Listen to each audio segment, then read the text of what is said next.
আসসালামু আলাইকুম, good evening everyone. আমি হচ্ছি সাইদ আহমেদ রিঙ্কু, শাহজালাল বিজ্ঞান ও প্রযুক্তি বিশ্ববিদ্যালয়ে ইংলিশ ডিপার্টমেন্টে অধ্যয়নরত। তো আমি আজকে অত্যন্ত গুরুত্বপূর্ণ একটা বিষয় নিয়ে আলোচনা করতে যাচ্ছি। সেই বিষয়টার নাম হচ্ছে মডিফায়ার। তো মডিফায়ার অত্যন্ত গুরুত্বপূর্ণ, কারণ যে ব্যক্তি মডিফায়ার করতে পারে ইংলিশ সেকেন্ড পেপারে, সে ইংলিশ ফার্স্ট পেপারে উইথ ক্লু এবং উইদাউট ক্লুতে অত্যন্ত ভালো করতে পারে, এবং রাইটিং পার্টে সে মডিফায়ার অনুসারে অনেক ভালো ভালো সেন্টেন্স লিখতে পারবে সেন্টেন্স মেকিং এর ক্ষেত্রে। তাহলে আমাকে যদি মডিফাই করতে চাই, তাহলে মডিফাই সম্বন্ধে জানতে হবে মডিফাই আসলে কি, অর্থাৎ মডিফাই কি করতে পারে, আমাদের একটা জিনিসকে প্রভাবিত করতে পারে। তো মডিফাইয়ের প্রথম যে একটা আমি লিখেছি, এখানে লিখেছি আমি 10 থেকে 12টা রুলস। এই 10-12টা রুলস যে ব্যক্তি ভালো করে করতে পারবে, সে অবশ্যই পরীক্ষার খাতায় মাথায় ইউজ করতে পারলে সে ভালো মার্কস তুলতে পারবে, ভালো মার্কস ক্যারি করতে পারবে, সিম্পল। তো সর্বপ্রথম টপিকটা যেটা লেখা আছে, কি আছে? ইনফিনিটিভ। তো আমাকে জানতে হবে ইনফিনিটিভ কি। ইনফিনিটিভ হচ্ছে টু প্লাস ভার্বের প্রেজেন্ট ফর্ম, মানে হচ্ছে টু প্লাস ভার্বের বেস ফর্ম। তো যেটা বলছিলাম, ইনফিনিটিভ হচ্ছে টু প্লাস ভার্বের প্রেজেন্ট ফর্ম বা ভার্বের বেস ফর্ম। তো এটা হচ্ছে ইনফিনিটিভ মানে টু প্লাস ভার্বের প্রেজেন্ট ফর্ম, এটা আমার মাথায় রাখতে হবে, কারণ ইংলিশ গ্রামার রুলস এটা, it is fixed. Okay fine.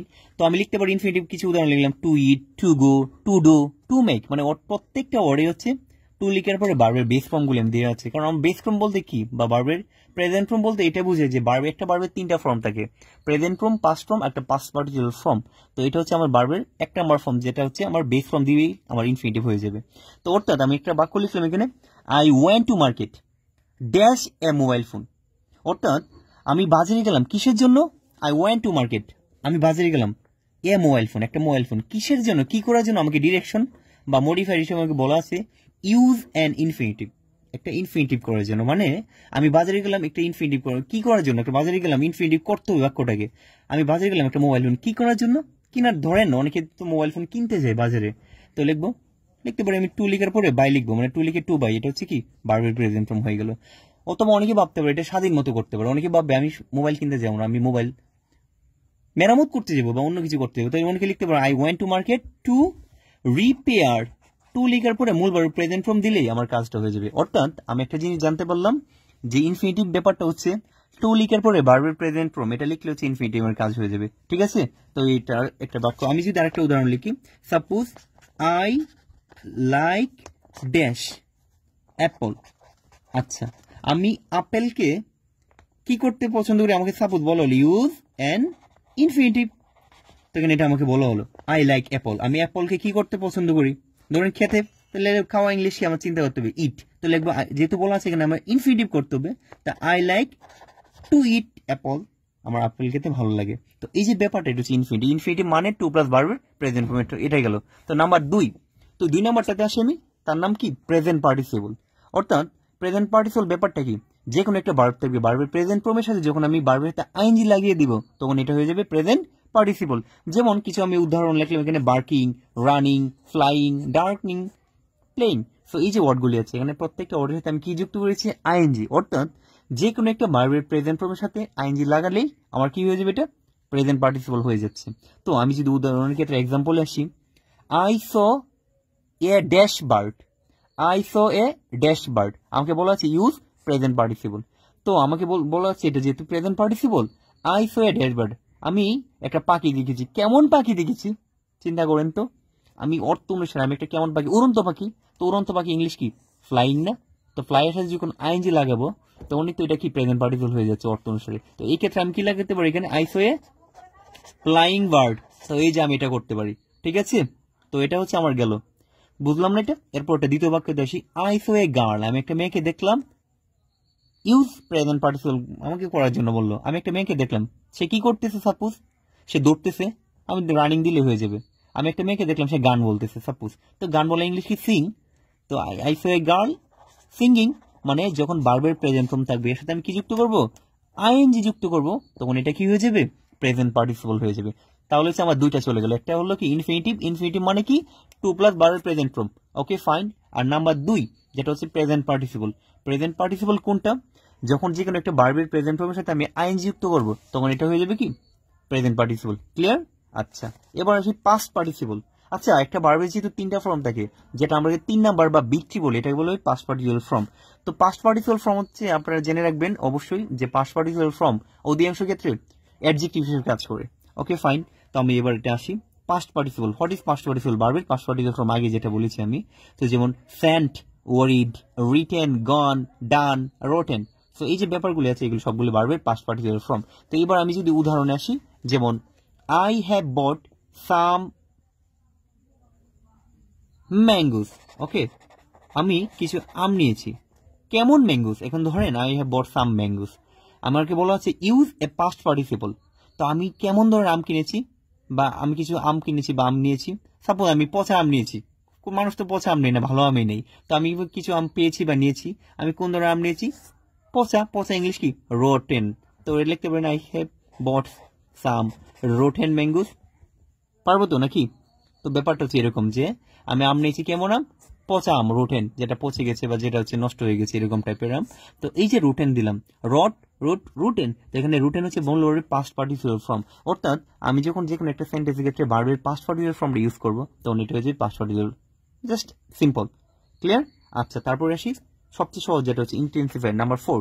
তো ইন্টেন্সিফায়ার ব্যাপারটা হচ্ছে কি, rather, such, what, quite, very, really, sorry, আমি কতগুলো ওয়ার্ড লিখেছি, এগুলো সবগুলি ইন্টেন্সিফায়ার। কিন্তু আপনারা মনে রাখবেন ইন্টেন্সিফায়ার মানেই হচ্ছে কি, যেটা হচ্ছে একটা বাক্যের উপর গুরুত্ব আরোপ করে, একটা বাক্যকে এমফাসাইজ করে, এরকম টাইপের। তো দ্য হাউস লুকস, বাক্য হাউস লুকস মানে বাসাটা দেখে যাচ্ছে কেমন? নাইস, সুন্দর দেখে যাচ্ছে। এখন আমি যদি বলি, বলা আছে এখানে ইউজ অ্যান ইন্টেন্সিফায়ার, আমাকে এখানে একটা ইন্টেন্সিফায়ার ব্যবহার করতে বলা আছে। তো দ্য হাউস লুকস, বাসাটাকে দেখা যাচ্ছে কেমন? নাইস, সুন্দর। আমি লিখতে পারি না the house looks very nice, বাসাটাকে অনেক সুন্দর দেখা যাচ্ছে। এই যে ভেরি যেটা দিলাম, এটা অতিশায়ন যেটা, তাই তো, মানে একটা বর্ধনশীল বা একটা গুরুত্ব আরোপ করলাম এবং একটু বাড়িয়ে বাড়িয়ে বলা, এটা হচ্ছে কি আমার ইন্টেন্সিফায়ার। তো মনে রাখবেন, আপনারা যখন ইন্টেন্সিফায়ার বলাবে কোনো বাক্যতে, আপনারা 99.99% টাইম আপনারা কি ইউজ করতে পারেন? বের ইউজ করতে পারবেন, ঠিক আছে? যেমন এর পরবর্তী একটা উদাহরণ আসি, শি ওয়াজ গর্জিয়াস, বলা আছে মনে ইন্টেন্সিফায়ার করার জন্য। আমি যদি লিখি এটা, she was very gorgeous, clear? তাহলে আমি বেড়ে দিলেই তো আমার হয়ে যাচ্ছে ইন্টেন্সিফায়ার। আপনারা মনে রাখবেন ইন্টেন্সিফায়ার মানেই হচ্ছে বেরি। তাহলে আমার এই 4টা নিয়ম হয়ে গেল। ইনফিনিটিভ গেল, প্রেজেন্ট পার্টিসিপল গেল, পাস্ট পার্টিসিপল, এবার গেল ইন্টেন্সিফায়ার। তার পরবর্তী আমি যেটা পেজে লিখে রেখেছি, এটা হচ্ছে আপনাদের জন্য সুবিধার্থে, যাতে সময় কম লাগে, এটার নাম হচ্ছে প্রি মডিফাইড টু নাউন। অর্থাৎ কোনো বাক্যের ভিতরে আপনি যদি কখনো পান প্রি মডিফাইড টু নাউন, তাহলে আপনি মনে রাখবেন প্রি মডিফাইড নাউন মানে একটা অ্যাডজেক্টিভ, ঠিক আছে? অ্যাডজেক্টিভ। এখন অ্যাডজেক্টিভ কাকে বলে? যা দ্বারা দোষ, গুণ, অবস্থা, সংখ্যা, পরিমাণ ইত্যাদি বলে তাকে বলে অ্যাডজেক্টিভ। আমরা যেটা আমরা ছোটবেলা থেকে পড়ে আসতেছি, এবং আমরা রাইট নাও 11 এবং 12 অর্থাৎ আমরা ইন্টারমিডিয়েট পড়াশোনা করি, আমরা জানা উচিত। তো এই অ্যাডজেক্টিভ বলে কোয়ালিটি বা কোয়ান্টিটি গুলো হতে পারে, যেমন ওয়ান্ডারফুল, বিউটিফুল, স্লো, ইল, লার্জ, এগুলো ধরনের জিনিস লেখা আছে। যেমন Sylhet is a dash city, তো এগুলো হচ্ছে যেমন Sylhet is a dash city, এখানে বলা আছে pre modified to the noun করার জন্য। তো প্রি মডিফাইড টু নাউন মানে একটা কি বসাবো? আমি একটা অ্যাডজেক্টিভ বসাই দিব। অর্থাৎ Sylhet is a dash city, যে কোনো একটা আমাদের অর্থপূর্ণ একটা অ্যাডজেক্টিভ লিখবো। তো লিখতে পারি সিলেট ইজ এ, লিখতে পারি না ওয়ান্ডারফুল সিটি, অনেক চমৎকার একটা শহর। লিখতে পারি সিলেট কিন্তু বাংলার সবচেয়ে জেলা যতগুলি বিভাগ আছে, বিভাগের মধ্যে সবচেয়ে ছোট বিভাগ হচ্ছে সিলেট। তো আমি লিখতে পারি না Sylhet is a small city, লিখতে পারি তো নাকি? মানে অর্থ অনুসারে একটা লিখলে আমার কাজ হয়ে যাবে, তাহলে আমি নাম্বার পেয়ে যাবো, ঠিক আছে? তারপর একটা আসি, Rabindranath is a dash poet, আমাকে বলা আছে pre modified to the noun করার জন্য। তাহলে এরকম যদি কখনো বলা হয়, তাহলে আমি মনে রাখবো যে এটা হচ্ছে একটা অ্যাডজেক্টিভ হতে হবে। তো অর্থপূর্ণ একটা অ্যাডজেক্টিভ বসালে হলো। Rabindranath is a dash poet, Rabindranath কেমন কবি? আমি লিখতে পারি না বিখ্যাত কবি, বিখ্যাত ইংলিশ হলে কি হবে? ফেমাস, এরকম লাগবে। এক একজন এক একটা লিখতে পারবে, মানে ফেমাস পোয়েট, এই পোয়েট, সেই পোয়েট, ইচ্ছা মতো আপনারা ইউজ করবেন, ঠিক আছে? তাহলে গেল আমার প্রি মডিফাইড টু নাউন। অর্থাৎ প্রি মডিফাইড টু নাউন মানে একটা অ্যাডজেক্টিভ বসিয়ে দিব, ক্লিয়ার? ওকে, তারপর এটাই আসি, এরপরটার নাম কি? Post modified to verb. আচ্ছা, পোস্ট মডিফাইড টু ভার্ব মানে হচ্ছে একটা, বললে আমার চিন্তা করতে হবে একটা অ্যাডভার্ব বসাতে হবে। কি বসাবো আমি? অ্যাডভার্ব। এখন অ্যাডভার্ব হচ্ছে কেমন হইতে পারে? আমি জানি অ্যাডভার্ব হতে যে কোনো একটা অ্যাডজেক্টিভের সাথে যখন অ্যালয় হবে, মানে অ্যাডভার্ব হচ্ছে মনে রাখেন আপনারা, অ্যাডজেক্টিভের সাথে যখন অ্যালয় হবে তখন হবে কি? এটার নাম হবে অ্যাডভার্ব, মনে থাকবে? আচ্ছা, এটা আমার গেল। তার পরবর্তী আমি আসি, যেমন স্লোলি, স্লো একটা অ্যাডজেক্টিভের সাথে অ্যালয় আছে, স্লোলি। কুইক একটা অ্যাডজেক্টিভের সাথে অ্যালয় আছে, কুইকলি। স্মার্ট একটা অ্যাডজেক্টিভ এর সাথে অ্যালয়, তাহলে অর্থাৎ প্রত্যেকটা ওয়ার্ডে হচ্ছে অ্যাডভার্ব। আপনারা মনে রাখেন যে কোনো ওয়ার্ডের শেষে অ্যালয় থাকলে এটার নাম অ্যাডজেক্টিভ হয় না। কারণ ধরুন আমি দুইটা ওয়ার্ড লিখি, আমি একটা এক্সট্রা পেজ নেই, ধরুন আমি লিখলাম এখানে হোম, হ্যাঁ, হোমলি, একটা লিখলাম স্লোলি, ওকে? তো এখানে কিন্তু একটা অ্যাডজেক্টিভ আর একটা হচ্ছে কি অ্যাডভার্ব। এন্ড কিভাবে বুঝবে একটা অ্যাডজেক্টিভ একটা অ্যাডভার্ব? আপনারা মনে রাখবেন আমি একটু আগে বললাম, যে কোনো অ্যাডজেক্টিভের সাথে অ্যালয় হলে তার নাম হবে অ্যাডভার্ব। যেমন এখানে স্লো, স্লো একটা কোয়ালিটি, সে কেমন ভাবে এটা আস্তে আস্তে, এটা হচ্ছে অ্যাডজেক্টিভ। তো এর সাথে যখন আমার অ্যালয় যুক্ত করবো তার নাম হবে অ্যাডভার্ব। ঠিক আছে, আচ্ছা তো এটি গেল আমার। তাহলে এটা হচ্ছে আমার অ্যাডভার্ব, স্লোলি হচ্ছে অ্যাডভার্ব। তাহলে হোমলি কি? আপনারা মনে রাখবেন হোম কিন্তু একটা নাউন, বাসা, বাসা একটা নাউন। তো নাউনের সাথে যখন আমি অ্যালয় যুক্ত করবো তার নাম হয়ে যাবে অ্যাডজেক্টিভ। ক্লিয়ার? ব্যাপারটা বুঝছেন তো? মানে নাউনের সাথে অ্যালয় যুক্ত করলে তার নাম হবে অ্যাডজেক্টিভ, এবং অ্যাডজেক্টিভের সাথে যখন আমি অ্যালয় যুক্ত করি তার নাম হবে অ্যাডভার্ব। ক্লিয়ার? তো এই যে আমি একটা এক্সট্রা তথ্যটা দিয়ে দিলাম। তাহলে আমি যেটা পড়তেছিলাম আমি পেজটা আবার নেই এইদিকে। তো দেখেন এখানে কি লেখা আছে, পোস্ট মডিফাইড টু ভার্ব, মানে অ্যাডভার্ব বসাতে হবে। সাদিয়া ওয়াক, সাদিয়া হাঁটে, সাদিয়া ওকে, জাতীয় আপা, সাদিয়া আপা ওয়াক হাঁটতেছে, কেমন ভাবে হাঁটতেছে? কিছু একটা হাঁটছে, যার জন্য that's why she miss the bus. তো কেমন ভাবে হাঁটলে মানুষ বাস মিস করে চিন্তা করেন তো? খুব দ্রুত না আস্তে? অবশ্যই আস্তে আস্তে হাঁটতেছিল, আস্তে আস্তে হেলে দুলে হাঁটতেছিল, যার জন্য কি হলো, এটা সে হচ্ছে বাস মিস করলো। তো কেমন ভাবে আমি ইচ্ছা মতো একটা কি post modified to the verb বলছে, তাহলে আমার চিন্তা করতে হবে অ্যাডভার্ব। তো সাদিয়া ওয়াক, সাদিয়া হাঁটলো, কেমন হবে? আস্তে আস্তে, স্লোলি লিখে দিব, স্লোলি। এই যে আমি লিখলে 1 মার্ক পেয়ে যাচ্ছি। ঠিক আছে, clear? Post modified to the verb বলে আমি একটা কি ইউজ করবো? অ্যাডভার্ব। ডান। আচ্ছা, এর পরের টপিকে আসি আমরা, 7 নম্বরটা, যার নাম হচ্ছে জিরান্ট। তো জিরান্ট মূলত কি? জিরান্ট মানে ভার্বের আইএনজি যুক্ত করলে তার নাম হচ্ছে জিরান্ট হয়েছে। ঠিক আছে, তো জিরান্ট কেমন হতে পারে? এবং জিরান্ট মনে রাখবেন, জিরান্ট মূলত নাউন হিসেবে কাজ করে। তো like walking, swimming, sleeping, playing, যে কোনো ভার্বের আইএনজি হলে তার নাম হবে কি? জিরান্ট। ওকে ফাইন। তো এবার আসি, dash is a good exercise. Dash is a good exercise, এখানে একটা আমার ওয়ার্ড বসাতে হবে। এখানে বলা আছে কি ইউজ এ জিরান্ট, একটা জিরান্ট ইউজ করার জন্য। তো কোনটা একটা ভালো ব্যায়াম হইতে পারে? সাপোজ আমি লিখলাম সুইমিং। ওকে, সুইম লেখার পরে যখন আইএনজি দিয়ে দিব সুইমিং। ঠিক আছে, মানে কি একটা ভার্ব, ভার্ব আছে সুইম, এর সাথে কি যুক্ত আছে? আমার আইএনজি যুক্ত আছে, তাহলে এটা কি হয়ে গেল? এটা জিরান্ট হয়ে গেল। তো দেখতেছি আমার কি এখানে, যে swimming is a good exercise, সাঁতার কাটা একটা ভালো ব্যায়াম। তো কি কাটা ভালো ব্যায়াম? সাঁতার। তাহলে কোনো জিনিস যদি আমি কি দ্বারা প্রশ্ন করি, মনে রাখবেন এর প্রত্যেকটা ওয়ার্ড কি হিসেবে কাজ করে? নাউন হিসেবে কাজ করে। ক্লিয়ার? জিরান্ট এবং পার্টিসিপল প্রায় সেম। জিরান্ট কাজ করে নাউন হিসেবে, কিন্তু পার্টিসিপল কাজ করতে পারে অ্যাডজেক্টিভ হিসেবে, এবং মাঝে মাঝে এটা অ্যাডভার্ব হিসেবে কাজ করে। ক্লিয়ার? তো এটা আমার কাজ ছিল। তো 7 নাম্বারটা গেল। তো জিরান্ট মানে ভার্বের আইএনজি, যেটা হচ্ছে নাউন হিসেবে কাজ করে, এমন একটা ওয়ার্ড দিব বাক্য অনুযায়ী যেটা হচ্ছে বাক্যের অর্থের সাথে মানানসই হয়। আচ্ছা, তারপর টপিকে চলে আসি, তার নাম হচ্ছে কি পসেসিভ। তো একটা প্রোনাউন তো আছে আমরা জানি, যেটা নাউনের পরিবর্তে ব্যবহার করা হয়। তো এই যে প্রোনাউনের বিভিন্ন ফর্ম আছে, যেমন সাবজেক্টিভ, অবজেক্টিভ, আর একটা নাম হচ্ছে পসেসিভ। যেমন মাই, মাই কার, আই, মি, মাই। তো এই যে একটা পসেসিভ, আওয়ার, ইউর, হিজ, হার, এগুলো সবগুলি হচ্ছে একটা একটা পসেসিভ। ওকে, তো আমাকে পরীক্ষার সময় বলাই হবে যে পসেসিভ করার জন্য, এবং যখন আমাকে পসেসিভ করতে বলা হবে আমার মেন লক্ষ্য থাকবে কোন দিকে, যে আমার কোন ধরনের সেন্টেন্স, এটা কার পক্ষ বা কার পয়েন্ট অফ ভিউ বা পার্সপেক্টিভ থেকে বলা হচ্ছে। এখানে দেওয়া আছে বাংলাদেশ ইজ ড্যাশ মাদারল্যান্ড, এখানে বলা আছে ইউজ এ পসেসিভ। বাংলাদেশ কার মাতৃভূমি? অবশ্যই আমার, আওয়ার বা আমাদের। তো এখানে কি দিতে পারি আমরা? আওয়ার মাদারল্যান্ড, অথবা অনেকে চাই Bangladesh my motherland, no problem, যার যেটা অর্থ অনুসারে দিতে পারেন। Okay, clear? তো আমি আরেকটা এখানে উদাহরণ লিখে রেখেছি আপনাদের সুবিধার্থে। Dash name is Taskin. তো এটা কি আমি না? আমার নাম কি তাসকিন? না, ড্যাশ নেম ইজ তাসকিন। তো আমি অন্য দিকে একটা ডিটারমাইন বা আমি লক্ষ্য করতেছি বা ফলো করতেছি, এখানে বলছি ইউজ এ পসেসিভ ইউজ করার জন্য। তো আমি লিখতে পারি না তাসকিন তো ছেলে, লিখতে পারি না এখানে যে হিজ নেম ইজ তাসকিন, তার নাম হচ্ছে তাসকিন, তাহলে তো আমার কাজটা হয়ে যাচ্ছে। ক্লিয়ার? তো আমার পসেসিভ হচ্ছে, মনে রাখবো যে একটা সাবজেক্টের, যে একটা প্রোনাউনের যেটা পসেসিভ ফর্ম, এগুলি হচ্ছে পসেসিভ জন্য, এগুলি যে কোনো একটা বাক্য আমার অর্থ অনুসারে দিয়ে দিলে আমার মেন কাজ হয়ে যাবে। ঠিক আছে, তো 8 চলে গেল, 8টা আর বেশি নেই। তো এর পরবর্তী পেজে আমি যখন নিয়েছিলাম কোয়ান্টিফায়ার, কি বলতেছে এখানে? কোয়ান্টিফায়ার। আচ্ছা, এখানে হচ্ছে কোয়ান্টিফায়ার। কোয়ান্টিফায়ার হচ্ছে যেটা সংখ্যা জিনিস বা সংখ্যাগত জিনিসকে নির্দেশন করে, যেমন much, some, any, many, several, lot, 1, 2, 3, most, few. There are lot of things are here. তো অনেক আরো ওয়ার্ড আছে, এছাড়াও আমি অল্প কিছু কতগুলি ওয়ার্ড লিখেছি।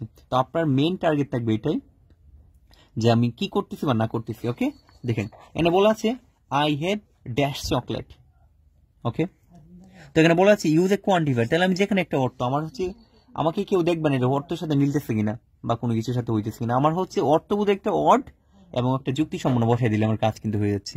তো আই হ্যাভ ড্যাশ চকলেট, আমার চকলেট আছে কতগুলি, আমি যদি বলি আই হ্যাভ মাছ চকলেট, ডান হয়ে 1 নম্বর পেয়ে গেছি। অনেকে বলবেন না আমার এটা লিখবো না পরীক্ষার মাথায়, তারপর মাথায় এটা আসবে না। অনেকে বলবে এটা আই হ্যাভ সাম চকলেট, এটাও হয়ে যাবে, কোনো প্রবলেম না। অর্থাৎ যে কোনো একটা সংখ্যা নির্দেশক ওয়ার্ড দিয়ে দিলেই আমার কাজ কিন্তু হয়ে যাচ্ছে, ঠিক আছে। যেমন শাকিল বাইস এক্স, সাকিব ডিম কিনলো, ঠিক আছে। সাকিব কি কিনলো? ডিম কিনলো। কতগুলি? যদি বলি সাকিব ওই এক্স বলে একটা না অনেকগুলি ডিম কিনলো, তাহলে বলতে পারে এ লট এক্স। আমি বলতে পারি না সাকিব বাইস ফিউ এক্স, সাকিব অল্প কিছু ডিম কিনলো, অত বলতে সাকিব বাইস 2x বা 4x, মানে এক খালি। এগুলো আমার কোনো প্রবলেম নেই, মানে আমার জাস্ট লিখে কতগুলি সংখ্যা দিলেই হয়ে যাচ্ছে। ক্লিয়ার? তো আমার কোয়ান্টিফায়ার গেল। তারপরে আসি 10 নম্বরটা, তার নাম হচ্ছে ডেমনস্ট্রেটিভ। তো ডেমনস্ট্রেটিভ হচ্ছে নির্দেশক, কাছে বা দূরে এরকম টাইপের। যেমন হচ্ছে দিস, দ্যাট, দিস, দোস, মানে দিস, দ্যাট, দ্যাটস, দোস। তো এই যে ব্যাপারগুলি আছে, তো এইগুলি হচ্ছে আমার ডেমনস্ট্রেটিভ। তো ডেমনস্ট্রেটিভ হচ্ছে নির্দেশ করে। যেমন আই লাইক পিৎজা, কারণ পিৎজা কিন্তু সিঙ্গুলার, তাই সিঙ্গুলার হলে আমার কিন্তু এই দুটা কিন্তু সিঙ্গুলার। দিস কিন্তু সিঙ্গুলার, দ্যাট কিন্তু সিঙ্গুলার, দ্যাস কিন্তু প্লোরাল, এটা কিন্তু প্লোরাল, আমার এটা মাথায় রাখতে হবে। তো দ্যাস, এই যে দিস এবং দ্যাস এগুলো যে কাছে বোঝানো হয়, এই দুটো হচ্ছে আমার মূলত কাছে জিনিসকে বোঝানো হয়, এবং ওই দুটো হচ্ছে আমার দূরের জিনিসকে বোঝানো হয়। ক্লিয়ার? তো আমি যেটা বলতেছিলাম আই লাইক ড্যাশ পিৎজা, আমাকে বলছে ইউজ এ ডেমনস্ট্রেটিভ। তো যেহেতু ডেমনস্ট্রেটিভ আমাকে বলেছে এখানে আই লাইক, আমি পছন্দ করি দিস দ্যাট পিৎজা, এই পিৎজাটা আমার ভালো লাগে। অনেক ধরনের তো পিৎজা আছে নাকি, তো আমার এটা লিখলে আমার হয়ে যাচ্ছে। অনেকে চাইবে এটা আই লাইক দিস পিৎজা, যার যেটা ভালো লাগে এই অনুসারে আমি দিয়ে দিব। ক্লিয়ার? আচ্ছা, এরপরটা আসি। আই ইউজ পেন্সিল, আমি কোন পেন্সিল ব্যবহার করি? ধরেন এই যে দিস পেন্সিল বা দোস পেন্সিল, এই যে পেন্সিলটা দেখা যাচ্ছে ওটা আমি ইউজ করি। জাস্ট আমার ডেমনস্ট্রেটিভ একটা নির্দেশ করে দিয়ে দিলেই হয়ে গেল, ঠিক আছে। আচ্ছা, তারপরে আসি আমি আর্টিকেল। আর্টিকেল কোনগুলি? আমি জানি এন দিকে ছোটবেলা থেকে পড়তেছি যে এন দিকে আর্টিকেল বলে, এন দিকে আর্টিকেল বলে, ঠিক এরকমই। তো এখানে ব্যাপারটা হচ্ছে দেওয়া আছে dash boy who is reading now is my brother. এই যে একটা ছেলে আছে যে বইটা পড়তেছে সে হচ্ছে আমার ভাই। তো এখানে বলা আছে ইউজ এন আর্টিকেল। তো আর্টিকেল হলে অবশ্যই ইয়ে অথবা ইয়ান অথবা দা হবে, ঠিক আছে। তো এখানে দেওয়া আছে দেখেন ড্যাশ বয়, এখানে রিলেটেড একটা প্রোনাউন আছে, এখানে বার্ব আছে। তো এরকম যদি হয় আমি মনে রাখবো এই ক্ষেত্রে বসে আর্টিকেল হিসেবে দা বসে, ঠিক আছে। This is the fact. তো আমার ইচ্ছে ব্যাপারটা আর কি, এটা একটা আলাদা একটা রুলস আছে, এটা আমরা এমনি পারবো আর কি, বা আর্টিকেল আলাদা রুলস বলে এখানে বুঝে যায় এখানে কোন আর্টিকেলে বসানো চাই। তারপরে নিয়ে আমরা আসি একটা উদাহরণে। Apple is a fruit, apple হচ্ছে একটা ফল, ঠিক আছে। তো এই ক্ষেত্রে হচ্ছে আমার কোনটা? আপেল ইজ এ ফল, ওকে। এই ক্ষেত্রে কি, তো এই ক্ষেত্রে আমরা ইউজ করতে পারি না যে দা অ্যাপল ইজ এ ফ্রুট বা an apple is an fruit, এরকম আমরা ইউজ করি, মানে এনটা বেশি যুক্ত শূন্য। কেন? যে এন অ্যাপেল, আপেল হচ্ছে একটা ফল, ফলের নাম, এই যে একটা অ্যাপেল এটা হচ্ছে ফলের নাম, তো আমরা ইউজ করতে নর্মাল। এগুলো হচ্ছে এন দিকে আর্টিকেল বলে সিম্পল। আচ্ছা, নাউন এডজেক্টিভ বলা আছে এরপরে 12 নম্বরটাতে। তো নাউন এডজেক্টিভ ব্যাপারটা কেমন? যে আমি একটা নাউন বসাবো কিন্তু কাজ করবে কিসের মতো? এডজেক্টিভের মতো। অর্থাৎ আপনারা মনে রাখবেন এটাই, যেটাই অ্যাডজেক্টিভ বলে অনেক কিছু বলতে পারে এটাকে। তো যেটা বলছিলাম যে নাউন এডজেক্টিভ, তো একটা নাউন বসালে এটা কাজ করবে কার মতো? অ্যাডজেক্টিভের মতো। অর্থাৎ ধরেন আমি লিখলাম Yusuf is an dash teacher, use a noun adjective বললাম, অর্থাৎ দুইটা ওয়ার্ড ইউজ করবো, বলা হবে দুইটা ওয়ার্ড নাউন এডজেক্টিভ, কিন্তু বসাবো কয়টা? একটা, মানে একটা নাউন বসালেই কাজ করবে এডজেক্টিভ, মানে পাশাপাশি দুইটা নাউন পাশাপাশি বসলে, এই ধরনের একটা নাউন বসালাম, এখানে একটা নাউন বসালাম, ঠিক আছে। তো এই যে নাউনটা আছে পূর্ববর্তী নাউনটা সবসময় এডজেক্টিভের মতো কাজ করবে, এটা এডজেক্টিভ হয়ে যায় ব্যবহারিক দিকে, গ্রামাটিক্যাল পয়েন্ট অফ ভিউ থেকে, ঠিক আছে। তো ধরুন Yusuf is an dash teacher, Yusuf কেমন ধরনের শিক্ষক একজন বা কোন সাবজেক্ট টিচার? ধরেন লিখলাম বাংলা টিচার, ইংলিশ টিচার, লিখলাম এখানে ইংলিশ টিচার, ওকে। এই যে লিখলাম ইংলিশ, তো এই যে ইংলিশ লিখলাম এটাও কিন্তু আমার লিখলাম কিন্তু নাউন, বুঝছেন, কিন্তু হয়ে যাবে কেন? অ্যাডজেক্টিভ। কিভাবে দেখেন তো, এই যে এন আছে না আর্টিকেল, একটা রুলস আছে ইংলিশে, article plus adjective plus noun, ঠিক আছে। এই যে বাক্যটা বসালাম কিন্তু এটা কিন্তু বসালাম আমি ইংলিশ কিন্তু একটা নাম বা একটা সাবজেক্টের নাম, তাহলে এটা হচ্ছে কি নাউন, কিন্তু কাজ করতেছে কার মতো? অ্যাডজেক্টিভের মতো। অর্থাৎ আমি বলতে পারতেছি এটা ব্যাপারটা হচ্ছে এটা হয়ে গেল একটা নাউন অ্যাডজেক্টিভ। ক্লিয়ার? তো আমার 12 নম্বর নিয়ম ছিল আর বেশি, মাত্র দুইটা নিয়ম আছে। তো লাস্ট পেজ দেখি আমার এদিকে লেখা আছে কোনটা? Prepositional phrase. কি দেওয়া আছে এখানে? প্রিপোজিশনাল ফ্রেজ দেওয়া আছে। তো আমরা দেখি এখানে প্রিপোজিশনাল ফ্রেজ বলতে কোনটা, যে প্রিপোজিশন তো আমরা চিনি ইন, ফর, বাই, উইদাউট, অনেক কিছু আমি লিখলাম ইন, অন, আপ, উইথ, এগুলো হচ্ছে প্রিপোজিশন, ওকে। তো এগুলো যদি প্রিপোজিশন হয়ে থাকে তাহলে এর সাথে কতগুলি ওয়ার্ড দিলেই হয়ে যাচ্ছে আমার একটা প্রেস। তো এটা হচ্ছে কি আমার প্রিপোজিশন প্রেস। যেমন দে প্লে ফুটবল, তারা ফুটবল খেলে, কিভাবে? Use a preposition press. কখন খেলে বা কিভাবে খেলে? ইচ্ছা মতো লিখবো ইন দ্য আফটারনুন, তারা ফুটবল খেলে যে ইন দ্য আফটারনুন, বিকালবেলায় সকালবেলায়, ইন দ্য মর্নিং ইচ্ছা মতো দিতে পারি এটা, ইন দ্য আফটার নুন। এই যে আমি বাক্যটি লিখলাম ইন দ্য আফটার নুন। তো এই ক্ষেত্রে এই যে ইন একটা কি একটা আমি জানি প্রিপোজিশন, এরপরে বাকি একটা ওয়ার্ড না। তো এই যে কতগুলো প্রিপোজিশন থেকে কতগুলি ওয়ার্ড যখন একত্র হয়ে যাবে তখন এটা বলতে পারি আমি প্রিপোজিশন ফ্রেজ। ঠিক আছে, আমার এটা গেল। এরপর একটা উদাহরণ লিখে আছে আমি যে শি ওয়েন, তিনি গেলেন কোথায়, ধরে বললাম into the Woods, into the Woods কোথায়, জঙ্গলে, জঙ্গলে। যে ইনটু কিন্তু একটা প্রিপোজিশন এবং দা উডস কিন্তু কতগুলি ওয়ার্ড। তো এই যে প্রিপোজিশনের সাথে যখন আমি কতগুলি ওয়ার্ড একত্রে যুক্ত করব তখন এটা কার মতো কাজ করবে, প্রিপোজিশনাল প্রেসের মতো কাজ করবে। ক্লিয়ার? তো আপনাকে যখন বলা হবে প্রিপোজিশনাল প্রেস তখন এবার মাথায় রাখতে হবে কি, যে প্রিপোজিশন দিয়ে কতগুলি ওয়ার্ড ইউজ করবে। ঠিক আছে, তো সর্বশেষ যেটা এটা হচ্ছে আমার অ্যাপোজিটিভ। কি বলতেছে এখানে, অ্যাপোজিটিভ। এখন অ্যাপোজিটিভ মাথায় রাখবেন, অ্যাপোজিটিভ হচ্ছে এক্সট্রা বাড়িয়ে বাড়িয়ে তথ্য দেওয়া। অর্থাৎ আপনার জীবনে ধরেন অনেক ছেলে পেলে আছে, তো ওদেরকে কিছু জিজ্ঞাসা করলে এরা বাড়িয়ে বাড়িয়ে কথা বলে, এটা আমার দরকার নেই কিন্তু বাড়িয়ে বাড়িয়ে কথা বলে। তো ব্যাপারটা অ্যাপোজিটিভ হচ্ছে এরকম, মানে একসাথে তথ্য দিবে কিভাবে, যে দুইটা নাউন একত্রে পাশাপাশি বসতে পারে, দুই নাউন একসাথে পাশাপাশি বসে তখন এটা কার মধ্যে কাজ করে, অ্যাপোজিটিভ কাজ করে। তো এটা দেখেন এখানে ব্যাপারটা যে ইংলিশ টিচার, ইংলিশ একটা নাউন, টিচার একটা নাউন, তাহলে কি দুইটা নাউন পাশাপাশি বসতেছে। প্রিন্সিপাল একটা কি নাউন, স্কুল একটা নাউন, প্রেসিডেন্ট একটা নাউন, আমেরিকা একটা নাউন, মানে নাম। নাউন মানে তো নাম, নাউন তো অনেক রকম, proper, common, material, after, collective, অনেক রকম হতে পারে, তাই না? তো এখানে ধরুন বললাম আমাকে নেলসন ম্যান্ডেলা, এই বাক্যটাতে আমি নেলসন ম্যান্ডেলা, কি বলতেছে, নেলসন ম্যান্ডেলা। এখানে মাঝখানে দুইটা কমা থাকবে, বুঝছেন? আপনারা মনে রাখেন যখন অ্যাপোজিটিভ থাকবে তখন মাঝখানে দুইটা কমা থাকে, মানে এই বাক্য ছাড়া, মানে অ্যাপোজিটিভ ছাড়াও আমার বাক্য সম্পূর্ণ হয়েছে। কিন্তু কেন আমার এটা দিলাম কমা দিয়ে, মানে অতিরিক্ত তথ্য দিব।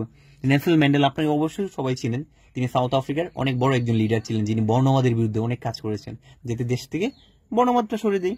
তো নেলসন ম্যান্ডেলা যিনি ছিলেন ফট, সংগ্রাম করেছে for the emancipation during his life, তার সারা জীবন কিসের জন্য, ইমানসিপেশন মানে মুক্তির জন্য। ঠিক আছে, ফ্রিডম, মুক্তির জন্য কাজ করেছে। কাদের জন্য, এই সাউথ আফ্রিকান পিপলদের জন্য। তাই লিখতে পারেন নেলসন ম্যান্ডেলা কি ছিলেন, দ্য প্রেসিডেন্ট